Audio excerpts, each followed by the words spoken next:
제22장. 예수께서 다시 비유로 대답하여 이르시되 천국은 마치 자기 아들을 위하여 혼인잔치를 베푼 어떤 임금과 같으니 그 종들을 보내어 그 청한 사람들을 혼인잔치에 오라 하였더니 오기를 싫어하거늘 다시 다른 종들을 보내며 이르되 청한 사람들에게 이르기를 내가 오찬을 준비하되 나의 소와 살찐 짐승을 잡고 모든 것을 갖추었으니 혼인잔치에 오소서 하라 하였더니 그들이 돌아보지도 않고 한 사람은 자기 밭으로 한 사람은 자기 사업하러 가고 그 남은 자들은 종들을 잡아 모욕하고 죽이니 임금이 노하여 군대를 보내어 그 살인한 자들을 진멸하고 그 동네를 불사르고 이에 종들에게 이르되 혼인잔치는 준비되었으나 청한 사람들은 합당하지 아니하니 네 거리 길에 가서 사람을 만나는 대로 혼인잔치에 청하여 오라 한대 종들이 길에 나가 악한 자나 선한 자나 만나는 대로 모두 데려오니 혼인잔치에 손님들이 가득한지라. 임금이 손님들을 보러 들어올새 거기서 예복을 입지 않은 한 사람을 보고 이르되 친구여 어찌하여 예복을 입지 않고 여기 들어왔느냐 하니 그가 아무 말도 못하거늘 임금이 사환들에게 말하되 그 손발을 묶어 바깥 어두운 데 내던지라. 거기서 슬피 울며 이를 가게 되리라 하니라. 청함을 받은 자는 많되 택함을 입은 자는 적으니라. 천국잔치에 합당한 성도라는 제목으로 함께 말씀을 나누겠습니다. 여러분 혹시 천국은 어떤 곳이라고 생각하십니까? 이슬람의 천국은 여성들에게는 불편한 땅입니다. 왜냐하면 코란에 보면 천국에서 등급에 따라서 나뉘는데 가장 등급이 높은 사람은 1000명의 여성을 거느릴 수가 있게 됩니다. 천국은 어떠한 상황 가운데서도 여성에게는 불편한 땅인 것입니다. 도교에서의 천국은 한가합니다. 신선도에 보면 대부분 나무 아래에서 바둑을 둔다든지 낮잠을 자고 있는데 소녀는 차를 끓이는 모습을 상상하며 그림을 그려놓은 것을 볼 수가 있습니다. 평생 세상에서 힘들게 일해야 먹고 살던 이들에게 그들이 말하는 천국은 한가하게 지낼 수 있는 곳이 바로 천국이라고 말하고 있습니다.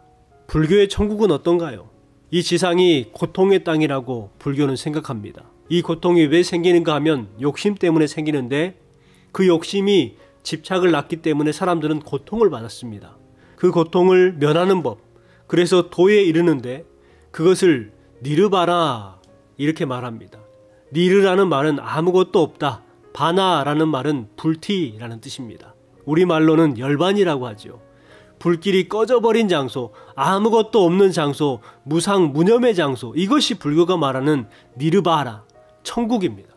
그렇다면 성경에서 천국은 뭐라고 했을까요? 여러 설명 중에 가장 많이 묘사되는 표현은 잔치입니다. 요한계시록에 보면 잔치라고 말하고 있죠. 어린 양의 혼인잔치라고 말합니다. 그 천국잔치를 하나님께서는 아름답게 준비를 하셨어요.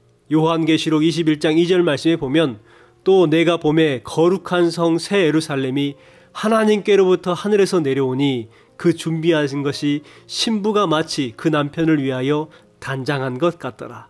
여자가 일생 동안 가장 아름다운 때가 언제일까요? 바로 결혼식 날입니다. 아름답게 정성을 다해서 꾸밉니다. 주님께서 우리를 위해서 천국을 그처럼 최선을 다해서 준비하셨어요. 마치 신부가 단장한 것과 같이 가장 아름답고 완벽하게 준비하신다는 말씀입니다. 예수님께서는 비유로 천국을 설명하시면서 자기 아들을 위해서 혼인잔치를 베푼 어떤 임금과 같다라고 말씀합니다. 임금이 자기 아들을 결혼시키기 위해서 결혼식을 거행하는데 얼마나 풍성할까요? 얼마나 화려하고 멋있겠습니까? 그리고 그 잔치에 초대받은 사람들은 얼마나 영광스럽고 행복할까요? 어떤 임금님이 결혼식 잔치를 준비했습니다. 손님들을 초대합니다. 궁궐에 열리는 잔치를 참여하십시오. 온갖 산의 진미를 준비했고 맛있는 음식으로 가득 차려 놓았습니다. 오셔서 기쁨을 함께 나누시기 바랍니다. 초청장을 종들을 보내서 정중하게 초대합니다. 그런데 초대받은 사람들이 왕의 잔치에 오기를 거부합니다. 왕은 종들을 재차 보내어서 다시금 정중하게 초대합니다. 그런데 들은 척도 하지 아니하고 자신들의 볼일을 보러 나가버립니다. 어떤 사람은 할 일이 많다고 밭으로 갑니다. 어떤 사람은 돈을 벌기 위해서 장사로 나갑니다. 심지어 어떤 사람은 임금이 보낸 종을 잡아 모욕하고 죽이기도 했습니다.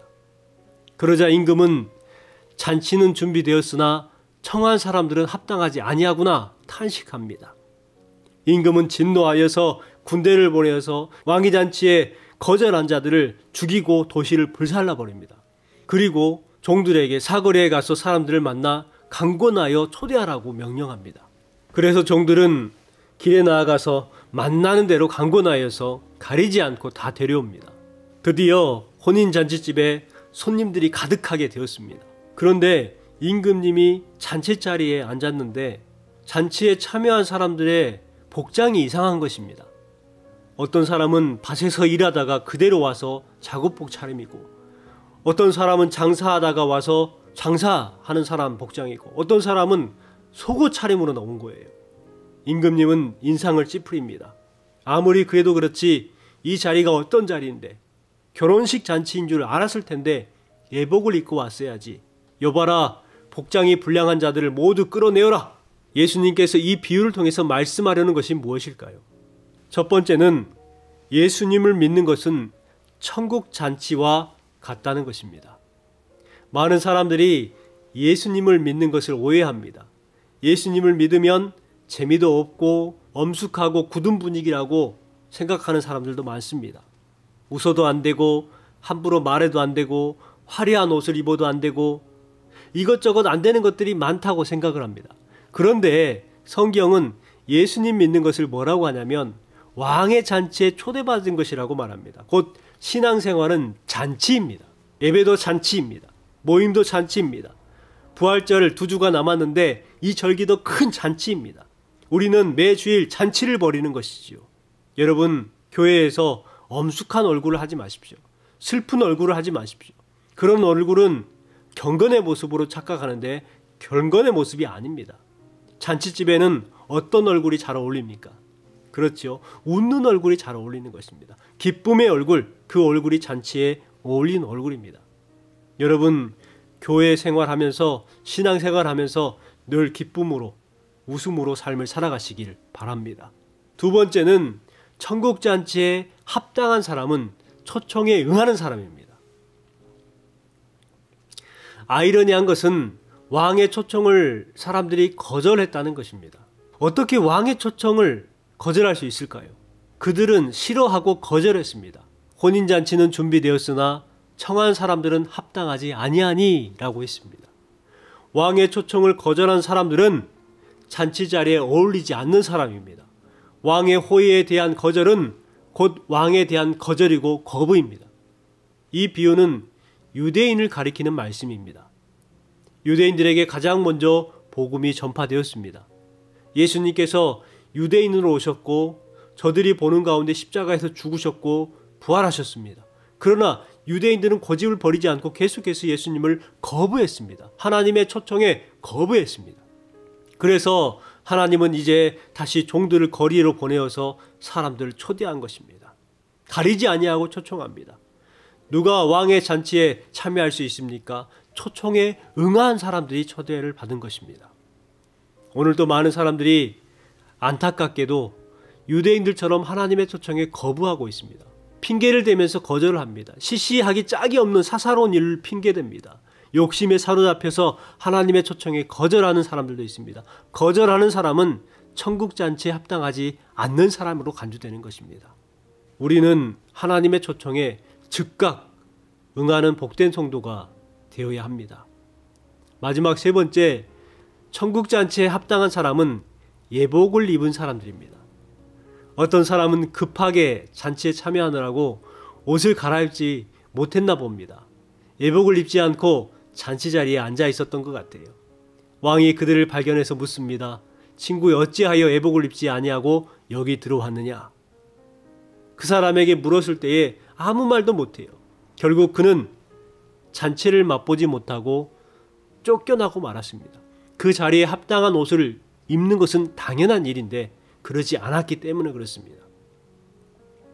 여러분, 그렇다면 예수님께서 말씀하신 예복은 무엇일까요? 바로 예수 그리스도를 믿는 믿음입니다. 믿음의 옷을 입어야 한다는 것입니다. 성경은 여러 번 하나님 앞에 서기 위해서 의의 옷을 입어야 한다고 강조를 하죠. 에베소서 4장 22절부터 24절까지 말씀입니다. 너희는 유혹의 욕심에 따라 썩어져 가는 구습을 쫓는 옛사람을 벗어버리고 오직 심령으로 새롭게 되어 하나님을 따라 의와 진리의 거룩함으로 지으심을 받은 새 사람을 입으라. 초청을 받아 교회에 왔다고 다 되는 것이 아니에요. 누더기 같은 자기의 의를 벗어버리고 예수 그리스도의 옷을 입어야 합니다. 예수 그리스도를 믿어야 합니다. 나는 부족하나 그리스도의 옷을 입을 때에 하나님께서 준비하신 잔치에 참여할 수가 있는 합당한 사람이 된다고 인정을 해주시는 거예요. 여러분은 예복을 입고 잔치 자리에 나가고 있습니까? 그 잔치에 초청받는 것을 은혜로 생각하고 있습니까? 이제까지 입고 있었던 옛 습관에 따라 입었던 더러운 옷을 벗어버리고 우리 모두가 그리스도의 믿음의 옷을 입어야 할 줄 믿습니다. 하나님의 초청에 응하시기 바랍니다. 믿음으로 의의 옷을 입으시기 바랍니다. 천국잔치에 합당한 자로 인정받는 저와 여러분이 되시기를 주님의 이름으로 축원합니다.